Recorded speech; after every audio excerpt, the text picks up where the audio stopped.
Hello friend, आपका स्वागत है आपके अपने YouTube channel YK math and science classes में। हम आपके लिए आज कर रहे हैं रेलवे जो ग्रुप डी का आपका सेट प्रीवियस ईयर का जो सेट था उसमें साइंस का ला रहे थे आपका टॉपिक। तो उसमें हम लाए दूसरा दिन का क्लास, पहला दिन का क्लास आपको मिल जाएगा प्ले लिस्ट में, देखिएगा आपका प्रीवियस ईयर क्वेश्चन का प्ले लिस्ट आपका। तो यहाँ देखिए कल के वीडियो में देखे थे हम 17/9/2018 जो फर्स्ट शिफ्ट था वो, आज हम देखेंगे उसी का सेकेंड और थर्ड शिफ्ट का जो क्वेश्चन दिया वो क्वेश्चन देखेंगे।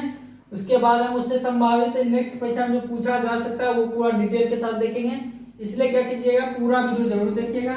तो स्टार्ट करेंगे सेट में, देखते हैं क्वेश्चन आपका। मछलियों के हृदय में कितने कक्ष होते हैं? ये पिछले वीडियो पे आपको बताए थे, पिछले वीडियो में बताए थे जब इसमें हम पढ़े थे आपका कि स्तनधारी किसी के वर्ग में पढ़े थे तो उसमें आपको पांचों वर्ग का बताए थे। तो मछलियों के हृदय में बताए थे 2 कक्ष होता है, इसलिए मछलियों के हृदय में क्या होता है? सिर्फ अशुद्ध रक्त पंप होता है, क्योंकि याद है इसके हृदय में कितने 2 कक्ष होते हैं। डिटेल से आपको बताते हैं सरीसृप और उभयचर में 3 कक्ष होते हैं, पक्षी और स्तनधारी में 4 कक्षीय हृदय होता है। नेक्स्ट अब देखते हैं आपका एथेन की विद्युत क्या डॉट और क्रॉस संरचना कौन सी होती है? तो देखिएगा आपका एथेन का यहाँ पर क्या होता है? आपका इस टाइप से संरचना सूत्र होता है।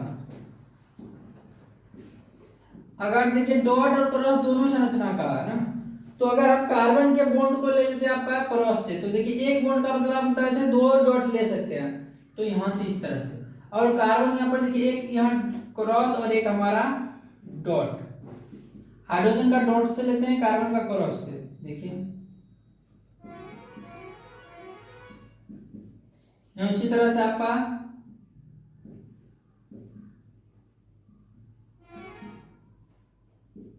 ये आपका हो जाता आंसर होगा। यहां से ऐसे आप क्या कर सकते हैं, ऐसे आपका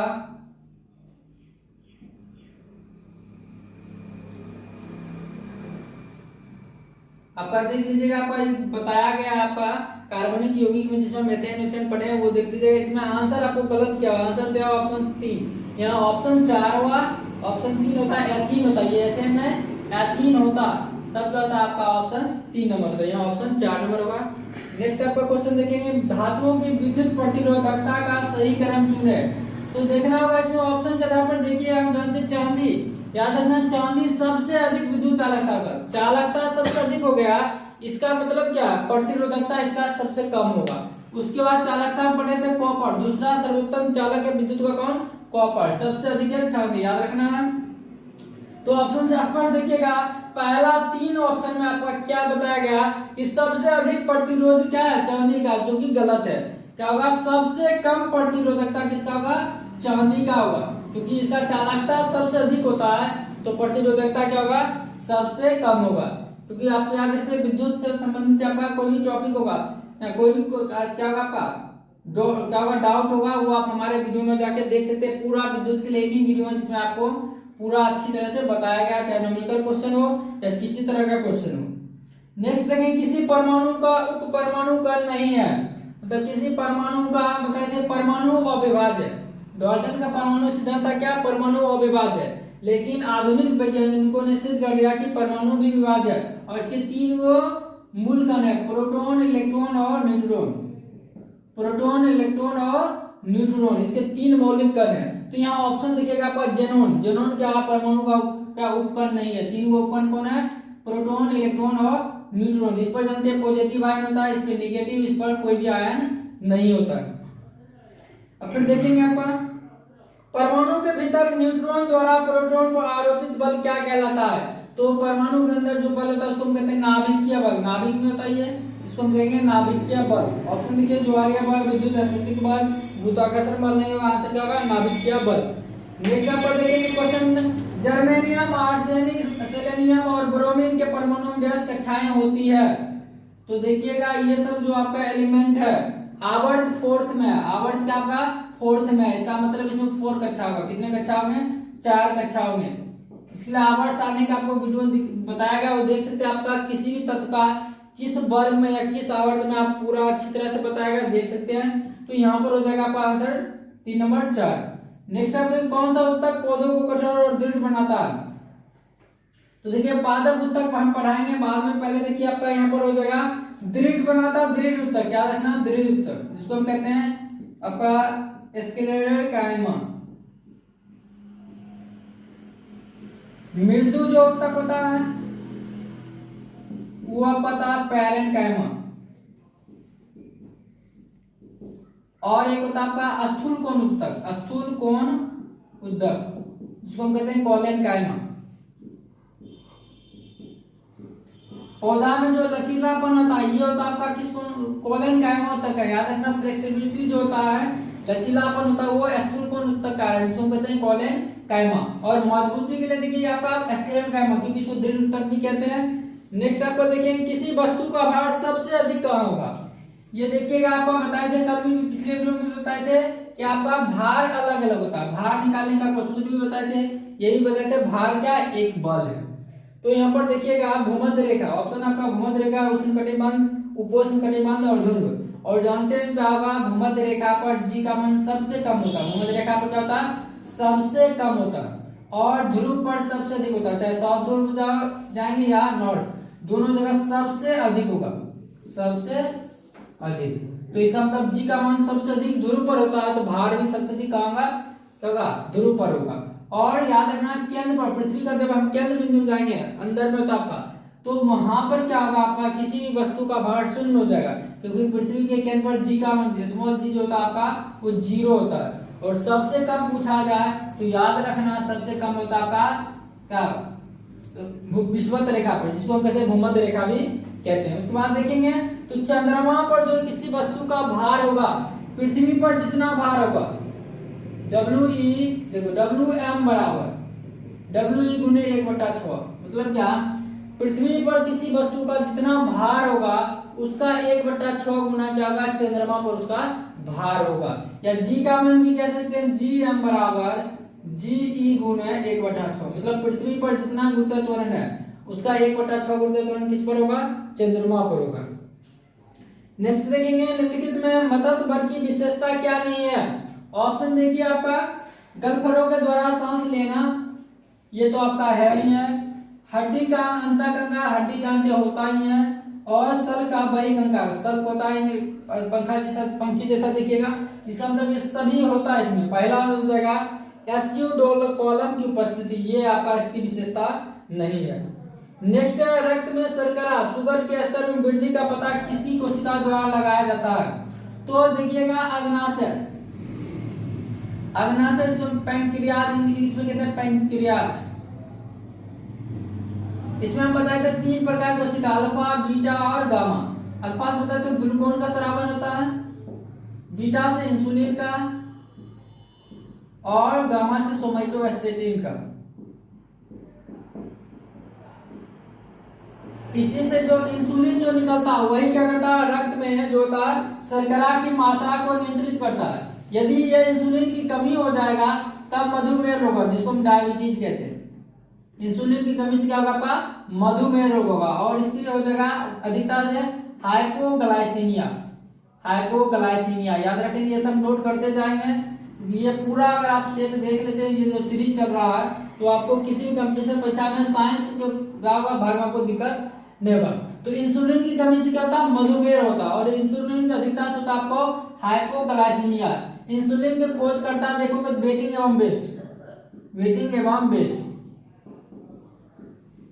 और इंसुलिन का स्रावन कहां से होता है, अग्नाशय से होता है। इसलिए यहाँ आंसर क्या हो जाएगा आपका, अग्नाशय हो जाएगा। मतलब क्या करता है, रक्त की जो शर्करा में वृद्धि होगा ना, वो अग्नाशय के द्वारा पता लगेगा। नेक्स्ट आपका क्वेश्चन देखेंगे, यहाँ पर आपका क्वेश्चन था प्लासेंटा का कार्य क्या होता है। अपरा जिसको हम कहते हैं, अपरा का कार्य क्या होता है। तो अपरा आपको देखिएगा, जब जनन सिस्टम पढ़ाए थे पूरा मानव जनन, उसमें बताए थे अपरा, जिसको इंग्लिश में प्लासेंटा भी कहते हैं। इसका पूरा आपको काम बताए थे। प्लासेंटा क्या करता है, माँ और शिशु के बीच क्या करता है, जोड़ी का काम करता है। मतलब जो क्या करता है, मतलब क्या, भ्रूण का पोषण और उत्सर्जन, पोषण भी और उत्सर्जन भी किसके द्वारा था, अपरा द्वारा था, गर्भस्थ शिशु का। नेक्स्ट आपको देखेंगे, यदि किसी परिपथ से 6 मिनट 0.8 एम्पियर 0.6 एम्पियर धारा प्रवाहित की जाए तो आवेश का मान ज्ञात करना है। तो देखिए टाइम कितना दिया हुआ, टाइम दिया 6 मिनट, और आई दिया, धारा दिया 0.6 एम्पियर। तो इस टाइम को हम ऐसा ही यूनिट में बदलेंगे, मतलब सेकंड में। क्या होगा 6 गुने 60 सेकंड। अब क्या होगा, आवेश पूछा, Q बराबर हम क्या जानते हैं IT। तो देखिएगा 0.6 गुने 60 दशमलव आएंगे बटा 10, तो 0 कट जाएगा। 6 का Q जानते हैं 216। देखिए ये एम्पियर हो गया हमारा, ये टाइम हो गया सेकंड। एम्पियर सेकंड को या 216 कूलम। एम्पियर सेकंड किसके समतुल्य होगा आपका, कूलम के समतुल्य होता है, इसलिए 216 कूलम, अर्थात ऑप्शन हो जाएगा आपका 2। देख सकते हैं विद्युत धारा का आपका न्यूमेरिकल क्वेश्चन भी बताया गया, तो देख सकते हैं आपका वीडियो में प्लेलिस्ट में होगा, आपका डिस्क्रिप्शन बॉक्स में पूरा प्लेलिस्ट भी दिया हुआ है। नेक्स्ट, एक व्यक्ति 20 केजी के सामान को जमीन से 2 मीटर ऊपर उठा के अपने सिर पर रखता है, तो उसके द्वारा किया गया कार्य क्या होगा। देखिए क्या होगा, जब व्यक्ति जमीन से क्या होगा, हाइट दे रहा है आपको 2 मीटर ऊपर उठा के रखता है, द्रव्यमान 20 केजी दे रहा है, तो बताया था आप कार्य देख सकते हैं, कार्य शक्ति ऊर्जा का भी वीडियो है, उसमें अच्छी तरह से बताया गया कौन सा कार्य होगा। यहाँ पर देखिए एक तरह स्थिति ऊर्जा लगाना, कार्य पूछ रहा है, यानी क्या करता है हाइट बदल रहा है ना, तो स्थिति ऊर्जा लगा देंगे। P बराबर हम जानते हैं mgh। तो देखिए आपका m का मान 20 केजी में होनी चाहिए, तो केजी में है ही। हाइट आपको देखिए g का मान बोल दिया 10 लेने के लिए, तो 10 लेंगे, नहीं तो समांतर 9.8 लेते हैं, गुने h का मान दिया आपका 2 मीटर, मीटर में होनी ही चाहिए, तो मीटर में है। अब देखिए 2 दूनी 4, यानी क्या होगा आपका 400 जूल। कार्य का सही मात्रा क्या होगा आपका 400, यानी जूल हो जाएगा, 400 जूल हो जाएगा। नेक्स्ट आपका देखिए क्वेश्चन नंबर, जब एक गिलास पर रखे गए कार्ड को उंगली से धक्का दिया जाता है तो उस पर रखा सिक्का गिलास में गिर जाता है, यह कथन किस नियम को परिभाषित करता है। तो देखिए होता क्या है, ये आपका गति का पहला नियम, जिसको हम जब्त का नियम भी कहते हैं। मतलब क्या होता है, जैसे आपका गिलास के ऊपर देखिए एक कार्ड रखा हुआ, कार्ड के ऊपर क्या है, ये मानते हैं कार्ड है, उसके ऊपर एक सिक्का रखा हुआ, जब इसको क्या करते हैं हम धक्का खींच लेते हैं, धक्का दे देते हैं, तो क्या होगा, ये तो आपका होगा, इसको हम धक्का चुके देते हैं, तो ये जगह चेंज हो जाएगा नहीं, लेकिन ये जो सिक्का है ये अपनी अवस्था को बनाए रखना चाहेगा, मतलब इसी जगह पर रहना चाहेगा। तो ये जगह ना क्या होगा, हट जाएगा, तो सिक्का क्या होगा, नीचे गिर जाएगा गिलास में। तो ये आपको याद रखना, गति का प्रथम नियम। तो ऑप्शन दूसरा देखिएगा जड़त्व का नियम हो जाएगा, क्योंकि गति के प्रथम नियम को ही क्या कहते हैं, हम जड़त्व का नियम कहते हैं। नेक्स्ट है 70 केजी के भार को उठाने के लिए 9800 जूल की ऊर्जा का उपयोग किया जाता है, भार की डैश ऊंचाई तक उठाया गया है। तो देखिए m बराबर 70 केजी और कार्य बराबर आपका देखिए 9800 जूल, और h बराबर क्वेश्चन। अब बताएंगे h जब भी दे दिया तो कौन सा कार्य पूछ रहा है, एक तरह से हम कैसे स्थिति ऊर्जा वाला पूछ रहा है, तो P बराबर हम क्या जानते हैं mgh। तो ये आपका ऊर्जा कितना 9800 बराबर m कितना 70 केजी गुने g का मान आप ले लीजिए, यहाँ पर नहीं दिया हुआ तो 9.8, अब गुण है h का मान नहीं दिया h रहने दे, बटा देखेंगे तो आपका 0 क्या हो जाएगा, 0 आपका कट जाएगा। देखिए 98 से आपका क्या होगा, 98 कट जाएगा, तो 100 बटा 7 हो जाएगा आपका h का। तो ऑप्शन देखिएगा आपका 14 दिया हो ना, तो आंसर क्या होगा, देखिए 14 के लगभग आएगा, प्लस में आएगा, तो 14 यानी हाइट कितना होगा आपका 14 मीटर हो जाएगा। मतलब जी का मान है 9.8 नहीं 10 लेके बनाया गया, तो आंसर क्या करते हैं, ऐसे भी आप लाए तो यहाँ पर देखिएगा 14 के नजदीक आपका एक ही ऑप्शन है, एक ऑप्शन माइनस में है, तो माइनस में तो आया नहीं है, तो यानी प्लस वाला हो जाएगा आपका 14 मीटर। नेक्स्ट आपका क्वेश्चन देखेंगे, मधुमक्खी के डंक का इलाज करने के लिए निम्नलिखित में किस घोल का उपयोग किया जा सकता है। तो हम जानते थे मधुमक्खी हो या चींटी हो या नेटल के डंक हो, उसमें बताए थे फॉर्मिक अम्ल या मेथेनोइक अम्ल भी कहते हैं, मेथेनोइक अम्ल इन सब के डंकों में पाया जाता है। तो इसको कम करने के लिए क्या होगा, कोई अम्ल तो लगाएंगे, उसके किसका घोल का प्रयोग करेंगे हम, किसी भी क्षारक का ना, एंटी क्या करेंगे हम, एंटी एसिड का प्रयोग करेंगे। एंटी एसिड मतलब क्या, क्षारक यानी पड़ती अम्ल, यानी अम्ल को उल्टा करने वाला। तो यहाँ पर क्या जाएगा, देखिए नींबू का रस पहला ऑप्शन था, तो जानते हैं नींबू का रस यानी ये आपका साइट्रिक अम्ल, तो ये तो होगा नहीं। दूध देखिए दूध का भी पीएच मान 6.6 बताया गया, और सिरका देखिए इसमें एसिड का पाया जाता है। और बेकिंग सोडा, पिछले वीडियो में आपको बताए थे बेकिंग सोडा की प्रकृति आपका क्या होता है, क्षारीय होता है। तो इसके लिए हम क्या करेंगे, याद रखना है, इसको क्या कम करने के लिए क्या करेंगे हम, बेकिंग सोडा यानी खाबर सोडा का प्रयोग करेंगे, याद रखना है। नेक्स्ट आपका क्वेश्चन देखेंगे, दिए गए परिपथ में गैस का प्रभाव वामावर्त होता है। तो देखिएगा परिपथ आपका स्क्रीन पर दिख रहा होगा, या हम बता देते आपको,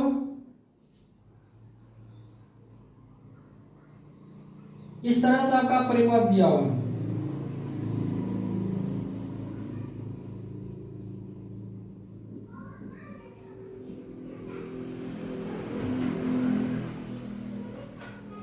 देखिए धारा का प्रवाह इधर से दिया दक्षिणावर्त, याद रखना है, धारा का प्रवाह क्या दक्षिणावर्त है, दक्षिण में ऐसे घूम रहा। तो याद रखना धारा के उल्टा होता है इलेक्ट्रॉन का प्रवाह। तो धारा इधर इसका प्रवाह, इलेक्ट्रॉन का प्रवाह इधर से होगा। धारा का प्रवाह प्लस से माइनस की ओर, धारा का प्रवाह याद रखेंगे, धारा का प्रवाह क्या होगा, प्लस से माइनस की ओर, और इलेक्ट्रॉन का प्रवाह माइनस से प्लस की ओर। तो यहाँ पर देखेंगे धारा का प्रवाह क्या होता है आपका दक्षिणावर्त होता है। तो वामावर्त किसका प्रभाव होगा आपका, इलेक्ट्रॉन की गति क्या होगा, वामावर्त होगा। नेक्स्ट आपका देखिए, अधिक अंतर कोशिकीय प्रसार के लिए डैश कोशिका विरल रूप में संचालित होती है। तो अधिक प्रसार के लिए क्या होगा, पैरेन्काइमा, पैरेन्काइमा जिसको आपको बताए थे मृदु ना, तो बताए थे फ्लेक्सिबिलिटी जो होता है वो क्या होता है आपका कॉलेनकाइमा, स्थूल कोण उत्तक कारण होता है। लेकिन अधिक फ्लेक्सिबिलिटी जो होता है अंतर कोशिकीय प्रसार जो होता है वो होता है आपका पैरेन्काइमा, जिसको क्या कहते हैं, मृदु उत्तक कहते हैं। नेक्स्ट आपका देखेंगे, नीचे दिए गए किस परमाणु संख्या वाले तत्व के रासायनिक गुण मैग्नीशियम के समान होगा। तो आवर्त सारणी में बताएगा वर्ग एक में जितना भी तत्व होगा उस सबका क्या होगा आपका रासायनिक गुण एक समान होगा, वर्ग दो में दो के जैसा जितना होगा। तो देखिए आपका मैग्नीशियम जानते थे वर्ग दो में, और वर्ग दो का भी जानते हैं क्या आपका बेटा मांगे कार स्कूटर बाप राजी।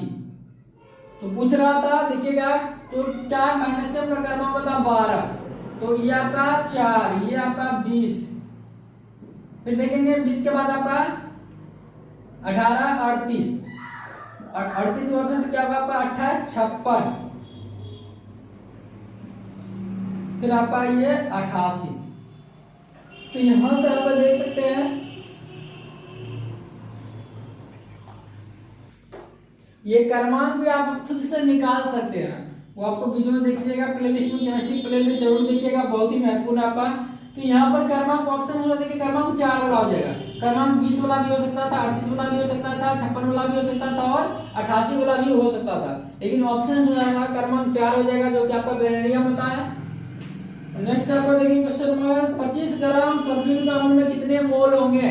तो देखिए आपका मोल की संख्या क्या बताएगा था, मोल की संख्या बराबर जो द्रव्यमान दिया हुआ 25 ग्राम बटा आणविक द्रव्यमान आपको बताया जाता है। तो देखिए H2SO4, तो यहाँ देखिए H2 हाइड्रोजन का एक होता है, याद रखना होगा, बताया गया आपको। देखिए मोल की संख्या ज्ञात करने का एक आपका वीडियो है, वो देख सकते हैं। 1 गुने 2 प्लस सल्फर का आपका 32 प्लस ये आपका 16 गुने 4, तो यहाँ देखिएगा 2 प्लस 32 प्लस 64, क्या होगा आपका 98, देखिएगा आपका आ गया 98 ग्राम प्रति मोल। तो यहां से आप देखिएगा तो क्या होगा आपका, देखिए यहां से लगभग 1/4, लगभग क्या हो जाएगा 1/4 होगा। 1/4 करने का मतलब 0.5, लगभग कितना हो जाएगा आपका 0.5। ऑप्शन देखिएगा आपका क्या था 255, जो कि नहीं होता, 0.025 ये भी नहीं होता, 25 ये नहीं होता, और फिर देखेंगे 0.255 और 1/4 का मतलब होगा आपका 0.25। तो देखिएगा ये आपका आंसर हो जाएगा, क्योंकि 1/4 को 0.25 भाग करके देखिएगा आ जाएगा आपका। नेक्स्ट देखेंगे क्वेश्चन नंबर, परमाणु के भीतर न्यूट्रॉन द्वारा आरोपित बल। देखिए ये दोबारा पूछा गया, बता चुके आपको, बार बार ये क्वेश्चन रिपीट होता है, इसलिए इस सीरीज को देखना बहुत ज्यादा जरूरी है, खास करके उन स्टूडेंट जो रेलवे की तैयारी या ग्रुप डी की तैयारी करने उनके लिए ज्यादा महत्वपूर्ण है।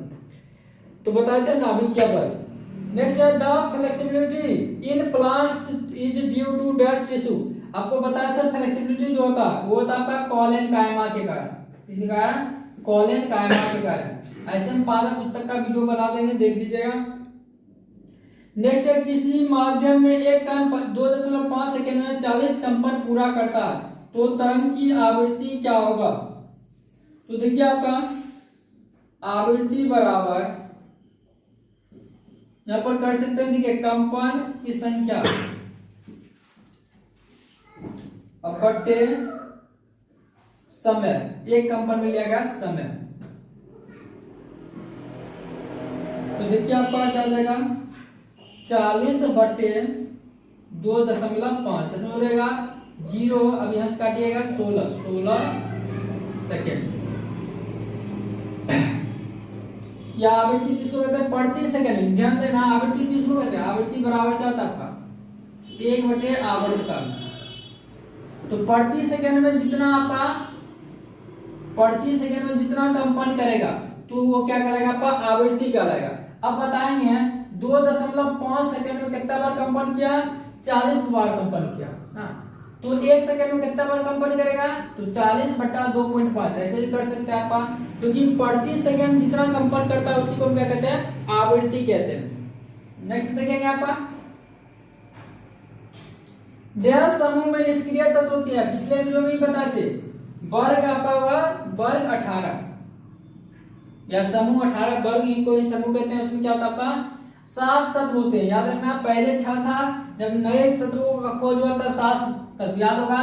ठीक, देखिए हीना, नेहा और करीना जीते रहे और 7वां ओजी ओगेंसस है। याद रखना, ओगेंसस 7वां आपका है, तो इसका क्रमांक 118 होता है। इसका भी क्रमांक आपको निकालना बताएगा, देख सकते हैं आपका ये आपका 2 8 10 10 8 18 18 18 आपका 36 36 18 आपका 54 और 54 32 आपका 86 86 32 118। याद रखना, समूह 18 में अब कितने तत्व हैं? 7 तत्व हैं और सातों निष्क्रिय गैस है। याद रखना, helium, neon, argon, krypton, xenon, radon और आपका ओगेंसस। नेक्स्ट आपको देखेंगे कार्य शून्य होने की स्थिति में विस्थापन और लगाए जाने वाले बल के बीच का कोण कितना होगा? तो देखिए हम जानते हैं W बराबर F cos थीटा। ये अलग से बताएगा, वीडियो देख सकते हैं समय कार्य ऊर्जा का, उसमें अच्छी तरह से आपको बताएगा। तो कार्य 0 होने का मतलब क्या होगा? आपका cos थीटा 90। ऐसे भी याद रखिए, लंबा तो जब बल लगता है कार्य नहीं होता cos थीटा। तो देखिएगा ये क्या गुना लगा के भाग होगा तो भी 0 हो जाएगा, बराबर cos थीटा। कितना में क्या था? 0 था cos में हम बात करेंगे थीटा, तो थीटा बराबर कितना? 90 में होगा। cos 0 कितना होता है? 90 में होता है आपका। नेक्स्ट है, किसी विस्फोट के कारण समुद्र के तल पे बनने वाली लहरें होती है, अनुप्रस्थ अनुदैर्ध्य दोनों कोई नहीं। तो देखिए आपका विस्फोट होता है मतलब ध्वनि। विस्फोट का मतलब क्या? ध्वनि। और बताए थे ध्वनि क्या, पिछले वीडियो में इसी सेट में बताए थे, ध्वनि क्या आपका एक अनुदैर्ध्य तरंग है। तो इसका आंसर क्या हो जाएगा आपका? अनुदैर्ध्य तरंग है। नेक्स्ट आपका क्वेश्चन देखेंगे, परमाणु संख्या 57 वाले संबंध रखता है कौन ब्लॉक से? तो याद रखना है, देखिए 57 में लेंथेनम, 57 में क्या आपका? लेंथेनम। याद रखना, लेंथेनम जो कि डी ब्लॉक एलिमेंट, क्या डी ब्लॉक एलिमेंट है? डी ब्लॉक एलिमेंट है क्या? 57 वाला याद रखना, लेंथेनम। और इसके बाद में जो आता है हमारा 58 से लेकर 71 तक, क्योंकि लेंथेनम के बाद आता है, इसको हम कहते हैं लेंथेनॉइड। लेंथेनॉइड याद रखना है, जो कि आपका क्या होता है? एफ ब्लॉक एलिमेंट होता है। एफ ब्लॉक में भी देखेंगे तो ये आपका छठा आवर्त में होगा। कितना होगा? छठा आवर्त में होगा। और बात करेंगे तो ये आपका 4F सीरीज का होगा। किस सीरीज का होगा? 4F सीरीज का होगा। उसके बाद ये और याद रखना आपको, संबंधित आपको बता चुके हैं कि पूरा वीडियो में संबंधित एक्स्ट्रा में बताएंगे। तो एक आपका 89 में होता है एक्टिनियम। याद रखना, एक्टिनियम। और इस ये भी डी ब्लॉक होता है, ये भी क्या होता है? डी ब्लॉक होता है। और इसके बाद हम बात करेंगे 90 से लेके 103 तक वाले तत्व। ये हमारा आता है एक्टिनॉइड। एक्टिनियम के बाद आता है, इसलिए इसको कहते हैं एक्टिनॉइड। और ये भी एफ ब्लॉक है। आवर्त सारणी देख लीजिएगा, बहुत ही महत्वपूर्ण है। यहाँ पर देखेंगे फिर आपका ये 7वां आवर्त होगा, छठा था ये आपका 7वां आवर्त में होगा, और ये 4f था वो वाला, ये आप होगा 5f सीरीज का होगा। तो देख लीजिएगा 57 आपका लेंथेनम जो कि डी ब्लॉक का तत्व था। नेक्स्ट आपका देखिए, एक सेल के विस्फोट के बाद कई टुकड़े अलग अलग दिशाओं में उड़ जाते हैं, इस स्थिति में क्या संरक्षित रहती है?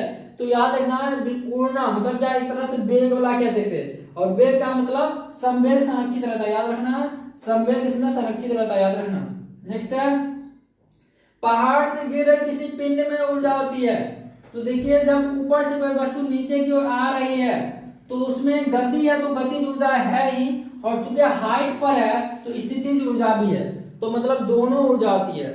याद रखना, जब ऊपर से कोई वस्तु नीचे आ रही है तो चूंकि हाइट पर है, पृथ्वी तल से ऊंचाई पर रहने पर उसमें स्थितिज ऊर्जा होती है। यदि वो गति में है तो गतिज ऊर्जा भी होती है, मतलब उसके पास दोनों यांत्रिक ऊर्जा होती है, स्थितिज ऊर्जा भी और गतिज ऊर्जा भी। और कोई मानते पृथ्वी पर कोई आदमी खड़ा है, उसके पास कौन सा ऊर्जा है? तो हम बात करेंगे उसके पास कोई ऊर्जा नहीं है, क्योंकि पृथ्वी पर है तो मतलब हाइट पर नहीं है, हाइट पर नहीं है तो हाइट 0 है, तो इसका मतलब क्या होगा, आपका स्थिति ऊर्जा है ही नहीं। चूंकि खड़ा है, गति में नहीं है, तो गतिज ऊर्जा भी नहीं है। लेकिन जब कोई वस्तु ऊपर से नीचे आएगा उसके पास, याद रखना, दोनों ऊर्जा होगी। अगर सिर्फ ऊपर स्थित है, ऊपर है सिर्फ स्थिति, मतलब सिर्फ स्थितिज ऊर्जा है, और सिर्फ नीचे पृथ्वी पर गति कर रहा है तो सिर्फ गतिज ऊर्जा है। नेक्स्ट आपका देखेंगे, पौधों में स्रावित होने वाला वह हार्मोन जिसके कारण उसका तना सूरज की रोशनी की ओर झुकता है, क्या कहलाता है? देखिए हम पादप हार्मोन का भी वीडियो आपको बना देंगे, वो भी देख लीजिएगा। तो यहाँ पर देखेंगे, ठीक है, होता क्या है, पौधा का तना प्रकाश की ओर जाता है, प्रकाश की ओर तना झुकता है, क्या, प्रकाश की ओर, जिसको कहते हैं प्रकाश अनुवर्तन, प्रकाश अनुवर्तन। और इसका जड़ क्या होता है, पौधे का जड़ की हम बात कर रहे हैं, तो ये क्या होता है, पृथ्वी की ओर, नहीं नीचे की ओर जाता है, इसको हम कहते हैं गुरुत्वानुवर्तन। अब जानते हैं जड़ क्या करेगा, पॉजिटिव गुरुत्वाकर्षण दिखाएगा, और निगेटिव प्रकाश अनुवर्तन, मतलब क्या, प्रकाश के उल्टा दिशा में जड़ जाता है, तो इसको कहेंगे निगेटिव प्रकाश अनुवर्तन जड़। और यहाँ पर देखेंगे निगेटिव क्या करता है, गुरुत्वाकर्षण, मतलब गुरुत्वाकर्षण क्या है, उल्टा करेगा तना, तो ये अगर निगेटिव हो जाएगा, तना में गुरुत्वाकर्षण निगेटिव हो जाएगा। तो ये आपका ऑक्सीजन हार्मोन, यहाँ पर हार्मोन पूछा था, ये जो होता है ये किस हार्मोन के कारण होता है, तो ये होता है ऑक्सीजन हार्मोन के कारण। और इसी में बताए थे आपका क्या पौधों में पाया जाने वाला एक एथिलीन हार्मोन है, जो क्या करता है, पौधों को पकने में मदद करता है, और ये गैसीय रूप में पाया जाने वाला एकमात्र हार्मोन है पादप में। नेक्स्ट आपका देखेंगे, क्वार्क सेल में मौजूद एक रसायन है जो उनमें गैस और पानी के प्रवेश को रोकता है, तो इसको याद रख लेंगे, सुबेरिन। सेल बनाने का मकसद यही था, एक दो क्वेश्चन आपका नया आएगा उसको हम याद करेंगे। तो यहाँ पर क्वेश्चन हो जाएगा आपका, क्वार्क सेल में मौजूद एक रसायन जो है उनमें गैस और पानी के प्रवेश को कौन रोकता है, तो वो रसायन हमारा है सुबेरिन। नेक्स्ट है बेकिंग पाउडर डैश और डैश का मिश्रण है, तो बताए थे बेकिंग पाउडर, ये केमिस्ट्री का जो पूरा वीडियो देखे होंगे उनके लिए कोई दिक्कत ही नहीं होगा, ये सब क्वेश्चन में जितना भी करवा रहे हैं अभी। बेकिंग पाउडर बताए थे क्या था, बेकिंग सोडा, जिसको हम खाबर सोडा कहते हैं। बेकिंग सोडा में हम इमली में पाए जाने वाला अम्ल मिलाते हैं, मतलब कौन सा अम्ल, टार्टरिक अम्ल, तो बताया था आपका बेकिंग पाउडर बनता है। इसका प्रयोग क्या करते हैं, जो व्यंजन बनाते हैं, खाने पीने की चीजें को खस्ता बनाने के लिए क्या करते हैं, बेकिंग पाउडर का प्रयोग करते हैं, ना कि बेकिंग सोडा का। क्योंकि इसको कैसे बनाते हैं बेकिंग पाउडर, तो बेकिंग सोडा में हम टार्टरिक अम्ल मिला के बनाते हैं। और याद होगा बेकिंग सोडा जब गर्म होती है तो कार्बन डाइऑक्साइड गैस देती है, इसलिए क्या होता है, जो रोटी उटी होता है वो फूल जाता है। या जो सोडा अग्निशामक होता है, खाबर सोडा का बताते उपयोग, सोडा अग्निशामक में क्या आता है, आग बुझाने वाला जो होता है उसमें सोडा अग्निशामक। क्यों, क्योंकि जब सोडा गर्म होता है तो वो कार्बन डाइऑक्साइड गैस देती है, जो क्या करते हैं, आग को बुझने में मदद करती है। नेक्स्ट देखेंगे कार्य करने की दर क्या कहलाती है, तो देखिएगा कार्य करने की दर मतलब क्या हो जाएगा आपका W/T, ये आपका P होता है, शक्ति, याद रखना। कार्य करने की दर हो गया आपका शक्ति, दर कहेगा तो शक्ति, और कार्य करने की क्षमता कहेगा तो उसको ऊर्जा कहेंगे, दोनों में याद रखना है। कार्य करने की दर हो जाएगा आपका शक्ति, और कार्य करने की जो क्षमता वो हमारा ऊर्जा कहलाएगा। नेक्स्ट आप देखेंगे साधारण नमक के विलयन के निर्माण के लिए सोडियम हाइड्रोक्साइड का अभिक्रिया किससे कराएंगे? तो देखिए ये आपका सोडियम हाइड्रोक्साइड आप प्लस आपका HCl बनेगा नमक प्लस जल NaCl प्लस H2O। तो आंसर आपका क्या हो जाएगा? HCl हो जाएगा। ये आपका उदासीनीकरण अभिक्रिया है, क्योंकि देखिए ये हमारा क्षारक है, ये क्या हमारा एक क्षारक है और ये हमारा अम्ल है। क्या बनता है यह देखेंगे तो लवण और प्लस ये आपका जल, ये हमारा कौन सा अभिक्रिया हो गया? उदासीनीकरण अभिक्रिया हो गया। अब देख सकते हैं पूरा भी आपको अभिक्रिया का वीडियो आपका बना हुआ देख सकते हैं, संयोजन वियोजन सभी अभिक्रिया का है। नेक्स्ट आपका देखेंगे 120 केजी द्रव्यमान की बंदूक से एक 0.04 केजी द्रव्यमान की एक गोली दागी जाती है। यदि गोली की बंदूक के मुख से निकलने गति इतना तो बंदूक की प्रतिघाती गति कितना होगा? ध्यान दीजिए, एम भी कह सकते हैं बराबर एम बी, ऐसे करके यहां बना लीजिएगा, कोई दिक्कत आपका नहीं है। तो देखिए आपका एम याद रखना, बंदूक की गति को अगर मानते हैं द्रव्यमान को बड़का एम मानेंगे तो 120 गुने आपका भी, यानी बंदूक का वेग जो है नहीं दिया हुआ, इसको बनाने देते हैं, बराबर एम कितना आपका गोली का द्रव्यमान 0.04 केजी है, तो केजी में होनी ही चाहिए। अब गुने आपका इसकी गति आपका 90 मीटर प्रति सेकेंड, तो यहां से देखेंगे तो बट्टा में आपका 100 आएगा। बात करेंगे देखिए 3 तिया 30 तिया 90, 30 चौके 120, ये 4 आपका कट जाएगा, तो भी बराबर देखेंगे 3/100, मतलब हम कह सकते हैं 3 गुने 10 पावर -2 मीटर प्रति सेकेंड, अर्थात ऑप्शन आपका हो जाएगा 4, ऑप्शन 4 नंबर। याद रखना बंदूक की सूत्र हमेशा याद रखना, ऐसे ही बनाना आपको, खाली होगा अगर माइनस प्लस दे दे तो याद रखना ये माइनस में होगा, क्यों? प्रतिघात पीछे जो लगने वाला है उल्टा में, तो ये आपका माइनस होगा, इस चीज को याद रखेंगे। नेक्स्ट आपका देखेंगे नर जनन कोशिका का उत्पादन कहाँ होता है? नर जनन कोशिका मतलब क्या हम कह सकते हैं आपका शुक्राणु, और शुक्राणु का निर्माण आपको बताया गया है कि कहाँ होता है आपका वृषण में होता है, टेस्टिस में, और जमा कहाँ रहता है? ये जमा रहता अधिवृषण में, और टेस्टिस से निकलने वाला हार्मोन भी याद रखना है टेस्टोस्टेरोन, जो कि नर हार्मोन है। क्या ये आपका नर हार्मोन है टेस्टोस्टेरोन, इसका भी श्रावण कहाँ होता है? वृषण में होता है। इसमें याद रखना सर्टोली कोशिका, सर्टोली कोशिका जो होता है आपका वृषण में होता है। और फिर इसमें देखेंगे आपका ये कितना डिग्री टेम्परेचर पर होता है आपका शुक्राणु का निर्माण? ये 35 डिग्री सेल्सियस होता है, शरीर के ताप से 2 डिग्री सेल्सियस लगभग कम। नेक्स्ट है कीटोन के साथ समाप्त होने वाले हाइड्रोकार्बन श्रृंखला के अंत में क्या हुआ? तो याद होगा, देखिएगा आपका हाइड्रोकार्बन का आपका वीडियो बना हुआ है, तो देख लीजिएगा। तो कीटोन में याद रखना ओन, कीटोन में क्या होगा आपका ओन मतलब ON, एल्कोहल वाला में ऑल, एल्डिहाइड वाला में एल, कार्बोक्सिलिक एसिड में ओइक एसिड। नेक्स्ट आपका देखेंगे ऑक्सीजन के सापेक्ष क्लोरीन की संयोजकता। तो देखिए क्लोरीन की संयोजकता समानता कितनी होती है? क्लोरीन के बाहरी कक्षा में पढ़े थे 7 इलेक्ट्रॉन, इसलिए 1 इलेक्ट्रॉन किसी से लेता, तो मतलब संयोजकता कितनी होती है? समानता 1 होती है। लेकिन यहाँ पर ऑक्सीजन के सापेक्ष बोला, मतलब किसी धातु से अगर यह अभिक्रिया करता तब होता हमारा 1, लेकिन अधातु से कर रहा तो याद रखना 7।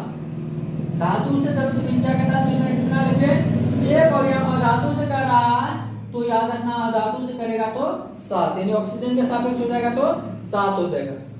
नेक्स्ट है चंद्रमा पर किसी वस्तु का भार पृथ्वी पर वस्तु के भार का कितना होता है? ये आपको शुरू में आज के क्षेत्र में बताए थे आपका 1/6 होता है। नेक्स्ट है कॉन्सेंट्रेट में धातु किससे बनाया जाता है? कॉन्सेंट्रेट याद रखना कॉपर प्लस निकेल से, कॉपर प्लस निकेल से बनाया जाता है। नेक्स्ट आपका निम्न कौन सा विकल्प कुछ निश्चित पदार्थों के अपवर्तनांक सूचकांक के सही आरोही क्रम है? तो इसमें प्रकाश के लिए आप देख सकते हैं लेंस जिसमें हम पढ़ाए थे उससे आपको बताया गया कुछ पदार्थों का अपवर्तनांक, तो उसको याद कर लीजिएगा। ऑप्शन यहाँ पर देखिए सही आंसर हो जाएगा बर्फ, केरोसिन, बेंजीन और सेंधा नमक। नेक्स्ट है आधुनिक आवर्त सारणी के 18वें समूह कितने तत्व मौजूद है? देखिए ऑप्शन था 2, 4, 5, 6, तो इसको क्या कहता है बोर्ड ने इसको क्वेश्चन को क्या कहता है रिजेक्ट कर दिया। क्यों? क्योंकि हम जानते हैं 7 है, इसमें आंसर आपका 7 दिया हुआ नहीं था, इसलिए बोर्ड ने इस क्वेश्चन को क्या कर दिया, अलग कर दिया, मतलब इसको गलत माना गया। नेक्स्ट है धातुओं के किस गुण के कारण उनके पत्तल बनाने में आसानी होता है। तो पत्तल बनाने में बताते हैं मतलब क्या, आपका चादर को खींचना, आघात वर्धकता। तार के रूप में खींचना क्या बताए थे, तार के रूप में बताए थे आपका तन्यता।